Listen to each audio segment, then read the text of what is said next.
Everyone, अस्सलाम वालेकुम। તો કેમ છો તમે બધાય? મજામાં ને? તો જ આપણે અહીંયા મોજે જ છે અને અત્યારે તો જો સવાર પડી ગઈ છે અને આજે સવારે આપણે ઘરે વળી પાછી લાઇટ નથી।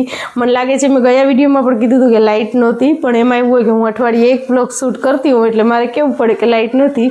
તો અત્યારે લાઇટ નથી અને સરસ મજાનું વરસાદ આવી રહ્યું છે। આજ તો હમણાં બે વાર આવ્યું હતું પણ એ અડધી રાતે, તો આપણને કોઈને ખબર ના હોય, છાંટા આવતા હોય। અત્યારે સરસ મજાનું વરસાદ આવી રહ્યું છે અને છોકરાઓ બધાય, એક કામ કરું બેક કેમેરાથી દેખાડીશ, છોકરાઓ પલરે છે, હુરેનને પલરવું નથી અને હમણાં તો છે ને ટાઈમ એટલે આપણી પાસે જરાય નથી હોતું।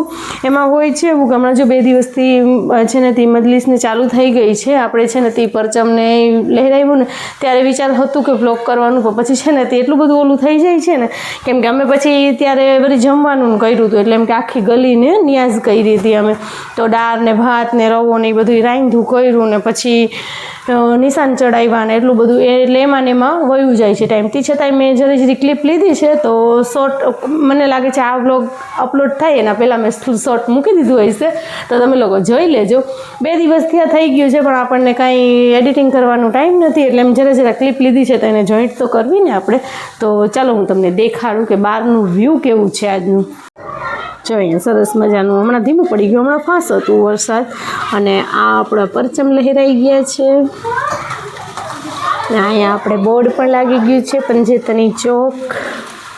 લાઇટિંગ પણ આખી ગલીમાં તો હતી જ, આ જો નવી કરી છે, આ જે થાંભલામાં આ દેખાય છે ને આ, હા એ નવી કરી છે લાઇટિંગ। કાઢતા આવે ત્યારે આપણો ફોન પલળી જશે।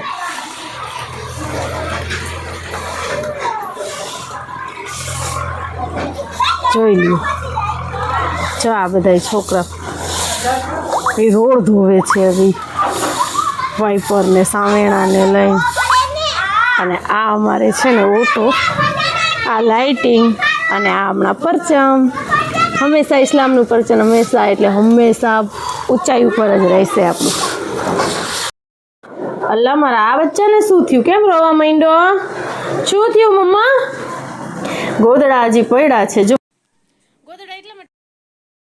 ઉરેન નહીં, સોરી, આપણે મુસ્કાન ને ફાતેમા બે સૂતી હતી, વરસાદના અવાજ આવ્યો ને તો એકદમ નીંદરમાંથી ઉઠીને ગાયો ભાઈ ગયું। મેં કીધું પહેલે બ્રશ કરો પછી બહાર જાજો, તો જસ્ટ હમણાં એ લોકો ઉઠીને નીકળ્યું છે, 10 મિનિટ જેવું થયું છે। તો મેં બધા કપડાં બપડા ને એટલે એમ કે વીટીને રાખ્યા, ચિત્રીમાં પડ્યા હતા ને તો ભીના ના થઈ જાય એટલા માટે। હવે આપણે ઉપાડી છીએ ગોદડા ને આ મારો બહુ ઊંચી તો કાઢ નાખ, માં ઊંચી કાઢ નાખ, ગાયા બેટા નહીં હતું તો મમ્મા કા બેટા નહીં હો। જો આજ તો છે ને ઇન્શાલ્લાહ અમે રાતે મજલિસમાં બેસશું ને તો વિચાર છે એવો કે થોડી ઘણી ક્લિપ લઈશ ને હું તમને દેખાડીશ। મજલિસ પડવામાં તો બીજા બધાય પણ હોય છે ને હું પણ હોઉં છું, તો આપણે બધા સાથે હોય છીએ, તો બીજા બધાનું તો ઠીક, પણ હું મારું તો જરૂર ઇન્શાલ્લાહ થોડુંક દેખાડીશ। તો મળીએ આપણે આગળ થોડીક વાર પછી। હું છે ને આ બધું અહીંયાથી ક્લીન કરી લઉં અને કંઈક જોઈએ હવે કે શું છે ને શું નહીં। નાસ્તા પાણીનું છોકરાઓને તો હાકલ પાડી કે પહેલાં નાસ્તા પાણી કરી લ્યો, તો એ લોકો ના પાડી કે અમારે નાસ્તા પાણી નથી કરવા, વરસાદ મૂકીને નાસ્તા કરવા આવે। તો ચાલો ફ્રેન્ડ્સ, સવાર બાદ અત્યારે જો સાંજ પડી ગઈ છે, થોડોક છાંયો આવી ગયો ને તો આપણે છે ને બારે આવી ગયા છે, ચૂલો સળગાવી લીધો છે। અહીંયા છે ને આપણે ચાસણી બનાવવાની હતી, કેમ કે મજલિસમાં રોજ આપણે શરબત ને કરીને દૂધ કોલિંગ જે પણ કરવું હોય તો એની માટે થઈને ચાસણી છે ને બનાવવા માટે, કેમ કે રેડીમેડ ઓલા ચાસણીના સીસા લઈ છે ને તો એ આમ કે એટલા નથી આવતા, એમાં તો એક્સ્ટ્રાની ખાંડ નાખવી જ પડે છે, તો એટલા માટે અમે છે ને તે ચાસણી બનાવી લઈ છીએ। અને બીજા નંબરમાં આપણે શું કહેવાય એસએસની સીસીઓ ને એવી બધી ફ્લેવરની બધી સીસી લઈ લીધી છે પીવા માટે થઈને। તો આ ચાસણી બને જ છે અહીંયા આપણી, અને હવે ટાઈમ થઈ ગયું છે એમ સમજો ને કાંઈક કે 6 કે 7 જેવા વાગી ગયા હતા અને હું અહીંયા કાપું। તો જો અહીંયા આપણે છે ને ડુંગળી કપાઈ છે, ડુંગળી એની માટે કપાઈ છે કે અહીંયા છે ને ઈંડા ભુરજી બનાવવાની છે, તો આજે રાતે મજલિસમાં ઈંડા ભુરજીની બ્રેડની લાણ છે, તો એટલા માટે થઈ અને ઈંડા ભુરજી માટે ડુંગળીને કટ કરીને હવે જો અહીંયા વઘારે છે, વઘારવાનું છે। તો આ બધી ક્લિપ આડી અવરી લેવાની છે, કેમ કે હું પછી ઘરમાં વહી ગઈ હતી ને બારે એ લોકોને કહીને આવી હતી કે થોડી ઘણી ક્લિપ મારી માટે લઈ લેજો એમ કે વ્લોગ માટે, કેમ કે હું ઘરમાં આવતી રહી હતી, મેં કીધું ચાલો ઘર માટે પણ આપણે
તો ચાલો ફ્રેન્ડ્સ, આપણે છે ને કાલે વ્લોગ સ્ટાર્ટ કર્યું હતું અને આજે પડી ગયું છે નેક્સ્ટ ડે. અને આજે છે ને તે અમારે કાલે મેં જરાક એક શૂટ કર્યું હતું ને આજે છે ને અમારે અહીંયા એટલે એમ કે બાજુમાં છે ને ન્યાઝ છે ખીર અને છે ને કે આપણે શું કહેવાય અકની કઠોરવાળી. તો અકની છે ને આજે ફર્સ્ટ ટાઈમ મેં આટલી બધી અકની બનાવી છે. પુલાવ આપણે જે કહીએ ને કઠોરવાળા પણ આજે છે ને ફર્સ્ટ ટાઈમ મેં બનાવી છે. અને કેટલી છે ખબર છે? 25 કિલો ચોખાની છે. તો આપણે મેં જરાક એક ક્લિપ લીધી હતી જે તમે આગળ જોઈ હશે. ને હવે જો છોકરાઓને નવરાવી ધોવરાવીને રેડી કરી દીધા છે ને હવે બસ બધાય રંધાઈને તૈયાર થઈ ગયું છે. હવે ખાલી છે ને અમે ખુદ રેડી થવાના બાકી છીએ. તો અમે તૈયાર થાય છીએ. તો બધી જ જણીઓએ ડિસાઇડ કર્યું છે એટલે જેના ઘરે ન્યાજ છે ને એ ડિસાઇડ કર્યું કે કાં તો બધાય વ્હાઈટ પહેરજો ને કાં બધાય પીળા કલરના કપડાં પહેરજો. તો હવે વ્હાઈટમાં અમુક પાસે હતા ને અમુક પાસે નહોતા. તો હવે પીળા કલર ઉપર આવ્યા છે ને પીળા કલરમાં મારી પાસે તો બીજું એ કંઈ છે નહીં. તો મેં કીધું કે આ છે મારી પાસે, આવું પહેરી લઉં છું. કેમ કે આ એ શેડ તો પીળાનું જ કહેવાય ને. તો હવે છે ને નાહી ધોઈ લઈને પછી આપણે તૈયાર થઈ અને પછી મળું તમારી યારે. અને પછી આપણે દેખાડી બહાર ન્યાસ ચાલુ થાય ને તો અને પછી ટેસ્ટ કરી અને પછી ખબર પડે કે કેવી અકની થઈ છે ને કેવી નહીં. અત્યારે આમાં ફોનમાં ખબર નથી પડતી પણ તમે મારું મોઢું જોવો તો તમને એમ થાય કે ઓલું શું કહેવાય ચૂલા આગળ છે ને આખું લાલ લાલ ટમેટા જેવું થઈ ગયું હતું. તો ચાલો હું છે ને ફટાફટ નાહી ધોઈને ફ્રેશ થઈ જાઉં ને પછી આપણે મળી. ચાલો ફ્રેન્ડ્સ, તો આપણે નાહી ધોઈને થઈ ગયા છીએ તૈયાર અને બારે તૈયારી પણ થઈ ગઈ છે. જો તમે જોઈ શકતા હશો કે બારે છે ને પથરાઈ ગયું છે કેમ કે વહેલી મગરીબ બાદ જ ન્યાસ ચાલુ કરી દેવાની છે. તો ચાલો આપણે બહાર જઈને જોઈએ બારે શું હાલ છે ને શું નહીં. હીરાજ કુર્સી ગીની ને વૈરોજા નથી મકડી. ચલો હવે ડેગ ઉપર છે ને ફાતિયા બાતિયા બધાય થઈ ગયા છે અને હવે લાસ્ટમાં અહીંયા છે ને તે કચુંબરની ડુંગળી કપાય છે અને અહીંયા બધા જ બેસી ગયા છે. રોશનબેનને હું કહું છું કે જરીક સરખા બેસી જાઓ, તમારા તો એવા હાલ લાગે છે કે જાણે મારીને બેસાડ્યા હોય. તો રોશનબેન કહે છે આજ મારું એ કે એવું જ હાલ છે, મારીને ના બેસાય. એટલે એમ કે રોશનબેનને મજા નહોતી રાખવું એટલે એ કે શરીર આખું ને દુખે છે એટલે આવી રીતે એ કે થઈ ગયું છે બધું. તો અહીંયા આપણી સરસ મજાની છે ને ઓખની તૈયાર છે અને સાઈડમાં આપણે ખીર પણ તૈયાર છે. તો બધાને હવે થાલા પાડી પાડી અને જમવા માટે જ બેસાડવાની તૈયારી થાય છે. જો અહીંયા થાલા પણ અલગ થઈ ગયા છે અને બહુ સરસ મજાની અકની મેં તમને કીધું ને કોકને રિવ્યૂ લઈને પછી તમને હું કહીશ. તો પછી ખાધા પછી છે ને તે સરસ મજાની અકની હતી. એક સેજ એક મીઠું ઓછું હતું પણ જે આમ કે ઓછું મીઠું ખાતા હોય ને લોકોને વાંધો ના આવે. આમ તો આમ નહીં બધાને હાલી ગઈ, કોઈ મીઠા અમે નાખ્યા નથી. સૌથી પહેલાં બચ્ચાને એમ જો આ લોકો ભાણા કરીને બેસી ગયા છે. અહીંયા ઈજાહત કંઈક બોલતી હતી પણ મેં એને કીધું બોલવાનો કંઈ ફાયદો નથી, ટેપ વાગે છે એટલે આપણે બધું જ અવાજ કટ કરવું પડશે. અને અહીંયા હવે જો બીજા બધા પણ લોકો આવી ગયા છે એટલે આગળની ગલીવાળા પછી હજી દૂરવાળા પછી આવતા હતા. અને ત્યારબાદ તો ઘણી વાર ન્યાસ ચાલી આપણી અને ત્યારબાદ હવે લાસ્ટમાં છે ને જો અમે લોકો બેઠા છીએ જમવા માટે. બીજા કોઈ નહોતા, અમે આટલા જણા જ હતા લાસ્ટમાં. તો હવે અમે લોકો જમી લઈને પછી છે ને તે એમ કે ઝડપથી જમવા બેસી ગયા અને ઝડપથી કામ કેમ કે પછી હજી અમારે મજલિસ પણ પડવાની હતી એટલા માટે થઈને. તો હમણાં તો રોજ એમ જ દિવસ નીકળી જાય છે. રાતે અમે એટલા બધા. તો ચાલો ફ્રેન્ડ્સ, કંઈક 2-4 દિવસનું આ નાનકડું આમથું આપણું બ્લોગ હતું. જો હવે રાહ જોઈશ ને કે હજી મોટું કરતી જાઉં બ્લોગને તો છે ને તે ઓર દિવસો નીકળતા જશે. મેં પહેલી આગલી ક્લિપ 2 દિવસ મોર ઉતારી હતી અને પછી 2 દિવસ પછી પાછી ન્યાઝ હતી તો ત્યારની ક્લિપ હતી. અને થોડુંક આજ તો આપણું ગળું પણ બેસી ગયું છે, આજ નહીં કાલથી બેસી ગયું છે. તો ચાલો આ વ્લોગને હું છે ને એન્ડ કરું છું, અને પસંદ આવ્યું હોય તો લાઇક શેર અને સબસ્ક્રાઈબ કરી દેજો. અને તમારી લોકોની મિયા મોહરમના કેવી રીતે જાય છે અને ક્યાં તમે મજલિસમાં જાઓ છો તો તમે જરૂર મને કમેન્ટમાં કહેજો એકવાર.